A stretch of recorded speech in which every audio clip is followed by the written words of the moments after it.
one question first. Yes. Can you put two codes in there? Can two codes opening two different codes? 400. Okay, so I put in 1, 2, 3, 4, it opens it. Somebody puts in 4, 5, 6, 7, then it opens it. 400 of them you can program. Okay. And one of the 400 can be a holdover. In other words, if I can't remember what he programmed in here, but if I hit if we had programmed 1, 2, 3, 4, it would open the gate and keep it open. And then to wait to close, you'd hit 1, 2, 3, 4 again, and it would go close. Okay. Can you go in? Can you put a code in and then go in and render that code obsolete? Make it so that code doesn't Yes, work anymore. you can delete the code. You can delete the code. How do you control that? How do you delete a code? There's a programming sequence, and what happens is you start out with like a master code, which is a password. Okay, the people that are going to do the programming know what the password code is. So you go in there and you say, okay, I want to delete 4277. So you go in, you enter your passcode, and then you hit like star and it'll beep. Then you go to delete codes, and it'll say you hit like #9, #9, #9 a certain amount of times. I don't remember the exact code sequence. Then that deletes, and then you go back and that code's deleted. Takes about 30 seconds. Okay, thank you. And this particular box, there's different styles. This one we've had the best luck with. It holds 400 entry codes. It has 2 relays, and meaning if you did put a walk gate next to it, you can use a different number to open a secondary walk gate. And you can add or delete numbers. You can go from 3 to 5 digit codes. We always use 4 digits. So do we, yeah. Mm-hmm. That's the first thing. Okay, the next thing is this box. CDF, where you guys are, wants fire access. So all this box really does is it's nothing complicated. This is where the lock would go. And what happens is when CDF comes, they open the lid because it falls open, it's weighted. It just allows that switch and the gate opens and stays open. So usually that's locked with a padlock that CDF has the code No, to. CDF doesn't take codes. Every truck has a set of big bolt codes. Oh, okay, that makes sense. I mean, it's sort of, people always ask, well, what if somebody cuts the lock? The person, if they're going to go through that, they're going to get into anything anyhow. And if you put a really good lock on it, and we've been doing this stuff a long time, and we've never seen anybody go after a firebox for access.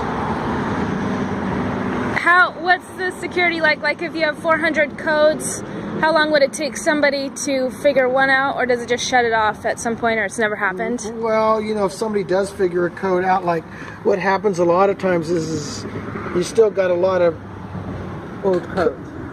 Well, you still have a lot of combinations, even if you're using 1, 2, 3, 4. Like if I use 4277, which is our phone number, over time you're going to see that these keys are used more because of the fingerprints. But still, that doesn't mean that they're going to go 4277. That could be 2474. I mean, for somebody to sit there and do that, they have to be, what are the odds of that? If they were that good at it, I would go play the lottery. Anyhow, the way the gate functions basically is, to start off with, is you have your motor, which this is the type we would use on a tube gate. Okay, you have your control panel. The control panel tells the motor what to do. This motor is the best for the type of gate you have, because it can it's supplied with 110 volt power. The power goes out, it has a true battery backup. Can you run it off a car battery? No, this is 24 volt. It takes 2, you could, but you need 2 car batteries running series, because a car battery is 12 volt. But with 2 car batteries next to each other, you can run In it? series, yeah. You hook them together, now you have two 12s, you got 24. Okay. And if you didn't have a solar panel charging it, can you estimate how many times those 2 car batteries could open it before going dead? LiftMaster says about 100 cycles. Okay. That all depends on the weight of the gate and how easy the gate moves. This unit can be run on solar or 110 volts. If you go solar, this box is bigger.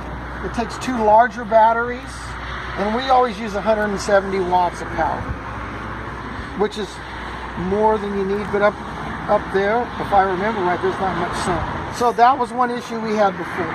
And then the way you compensate for that is you just need more solar panels to feed the battery at,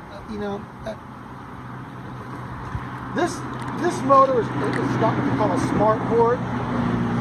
So when the gate isn't in function, the parasitic draws on the board are minimal. In other words, it's just like your TV. Even when you shut it off, the TV is still on. That's the same as the way this is. And then when you give it a command, it boots the board up again. So it's just conserving power in the solar mode. So what happens, for whatever reason, the battery's dead and nobody's charging it, then what happens? If you had to get out, you would have a set of keys. Turn this. Okay. So How many keys like that can you make? We have them. They're standard in this model. You can make as many as you want. To give to all the people who own property up there. Right. To make them feel better. Yeah. So, and then it just goes back in. That's like putting it in gear again.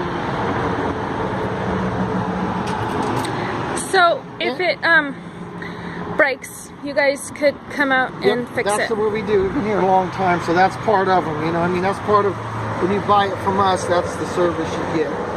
Okay. What we do is we come out, we make all the bracketing for the gate, right? We mount the solar panel, the pedestal for the control box, which is larger. We trench to the keypad. And run the wires to the keypad and the firebox. And depending on which side of the driveway we're going to mount this box and which side the motor's going to mount on. If I remember right up there where they wanted to mount, everybody gets the remotes. So how this would actually work is when you drove up, you would use a remote, the gate would open, you drive through, the gate's going to close. Okay. What about a guest coming up the first time? Keypad. So do they have to get out of their car and do? No, there's a pedestal on the left-hand side. It's about 42 inches tall. And if the gate's moving out, we'll keep it down about 24 feet. If it's a 14-foot gate, or even about 24 to 28 feet. So when they stop, they're far enough away to know the gate's coming toward them. Okay. Okay. So let's say when a guest comes, they're going to enter a code. Yes. When you come up, you're going to hit your remote. The gate's going to open. Yes. In 30 seconds or 20 seconds, you can adjust that. The gate's going to close, and you're going to go through. When you leave, there's a sensor in the driveway, up 80 feet. As you drive over it, what it does, it's creating a magnetic field. The vehicle crossing over that field, the metal in the vehicle activates the gate. And then it opens up, you drive through and it closes.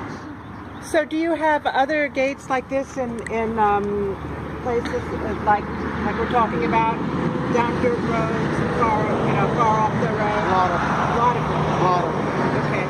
That's mostly where they are. Yes, a field on the left. If you're looking where the gate is, we want to salvage sort of that way. So we would just have to get the best spot in there. And what we want to do there also is the solar panels there, we want to mount them high because they don't give the panels away. And what you want to do is you want to keep people from borrowing them. Okay, Yeah. Good, yeah. In a tree or something like that. Excuse me? In a tree or. Well, no, we would make a steel pedestal. Oh, okay. That goes up to be mounted in concrete. Okay. Let me see something else. Oh, the other thing we do put in them now is, and it's not on this one, it's a set of photo eyes that go from one post to the other. And what that would be is if, let's just say that you drove in with your remote and you're coming behind, if you brake if you're coming up and the gate's out this way, you're seeing if it starts to move. But if you're coming down the driveway, if the gate's moving, it would stop and go back to open if the beam is broken. It's just Safety. It's a paint saver, yeah. Paint saver, yes. And they're low draw photo eyes. So the system that takes the solar panels, it's a bigger box than this. It's about this big. The batteries. The batteries go in the lock box. And what you do if you run solar panels, you have to run a voltage regulator, because when you put a lot of panels, you want to make sure that, let's just say in the summer, you know, it does get a time of the day where it's really, the solar Right. panels are really productive. You want to be able, you don't want to overcharge the batteries either. So that's another thing we always put in is they call it voltage controller. The motor, we took one of those boxes, like that firebox, and we just painted it out brown, and then we just put a lock, the combination lock on that. So if the people could get to that, the combination lock on the lock was the same as the 4 digits on the keypad. If something was wrong with the motor, they could get to that, open that box up, take the key, disengage the motor, and then go through. It's real simple, real simple. Okay. But I mean, that's questions that you want to answer. Yeah. But the main thing here is we just have to, I have an app on my iPhone that if we go there, it'll tell us what the solar